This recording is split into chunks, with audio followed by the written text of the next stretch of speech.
Good morning, folks. This is day one and we're out at Hampton Court. So we've got our philosophical statement for the day.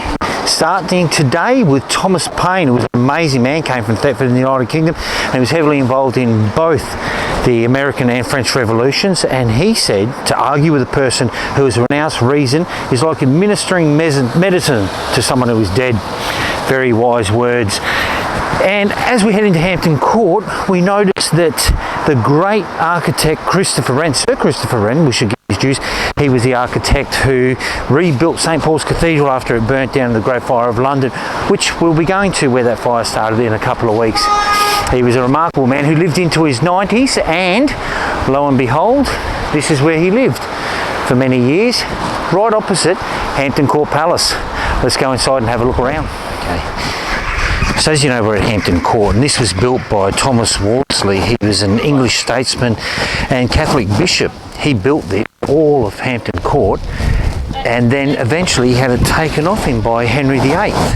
This is where Henry VIII had spent most of his time. He wasn't that keen on staying in the Tower of London, so he spent most of his time out here playing tennis, marrying women, calling for them to be beheaded. And a very interesting point of interest is, if you have a look over here, there is an astronomical clock up there. And not only does that give you the time, the month, the date, it also gives you your astrological signs and tidal movements, which was imperative because the tide was what you used, the river is what you used to head from Hampton Court up into London.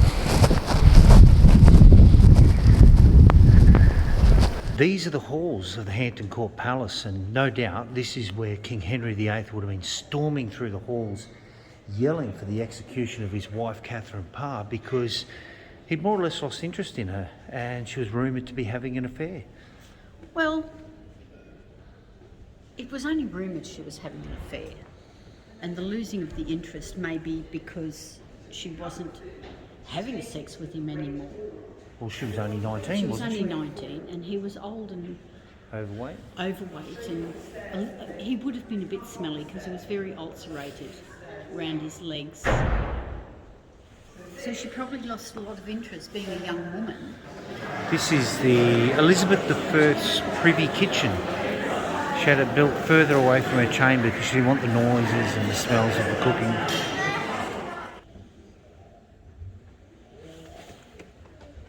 It was in this room that King Henry VIII married Catherine Parr.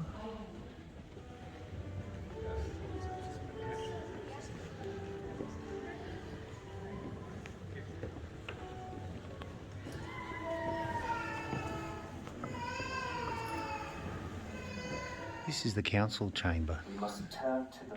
This is where King Henry VIII conducted a lot of his business. He may have called for executions from this room. This is the garderobe in Hampton Palace, which is basically the toilet. And this fireplace used to be a toilet, and apparently that's the first step leading up to the toilet.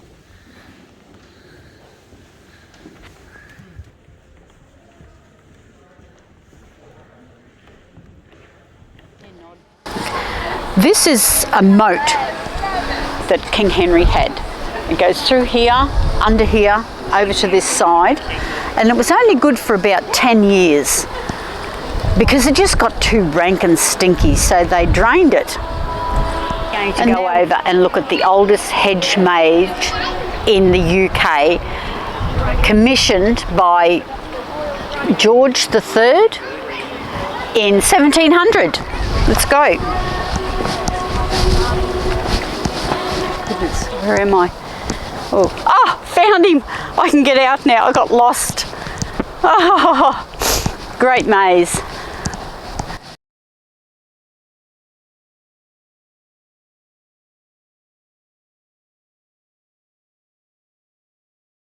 So, I think most of us know exactly what the Magna Carta is. It was a document that was signed by King John of England in 1215. He was forced to sign it by the barons, and it was essentially a document that guaranteed the rights of the individuals. After King John had taxed people so brutally, they were upset, and the barons forced him out here and made him sign the Magna Carta. A couple of months later, he tried to have it quashed. He even called on Pope Innocent III at the time to see if he could help him in order to renounce the Magna Carta. But the Pope wasn't going to be a part of it. And this will come back later on in our tour when we go to Rochester Castle, because in April 1215 the barons held up in Rochester Castle and King John came along, tried to undermine it and burn them out of there. Very relevant individual in history, but the significance of the Magna Carta in legal terms is so very profound. Over the last 800 years, it has been a document that has been referenced in the drafting of the American Constitution and the Declaration of Independence, and all English common law started on this spot when the barons made him sign it.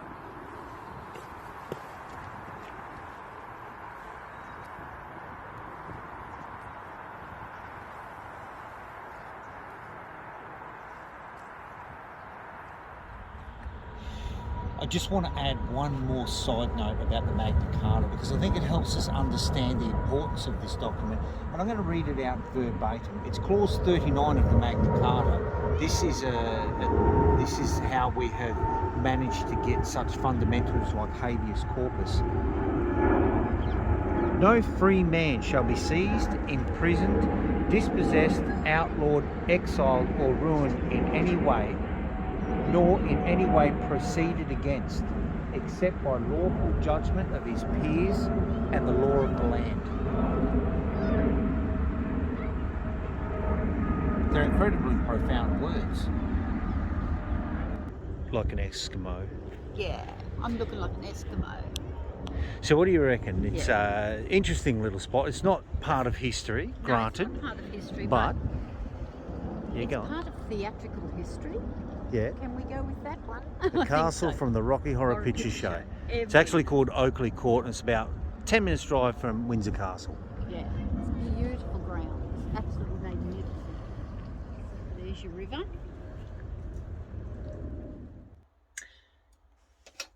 I wonder what happened on this day in history. Carl Frederick Benz died in 1929.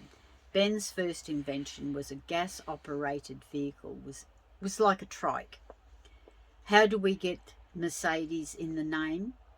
Is Emil Jelinek raced Benz's cars. His daughter was named Mercedes, and she died the same year, a few months before him, at the age of 38 of bone cancer. And the rest is history. We all love a Mercedes-Benz.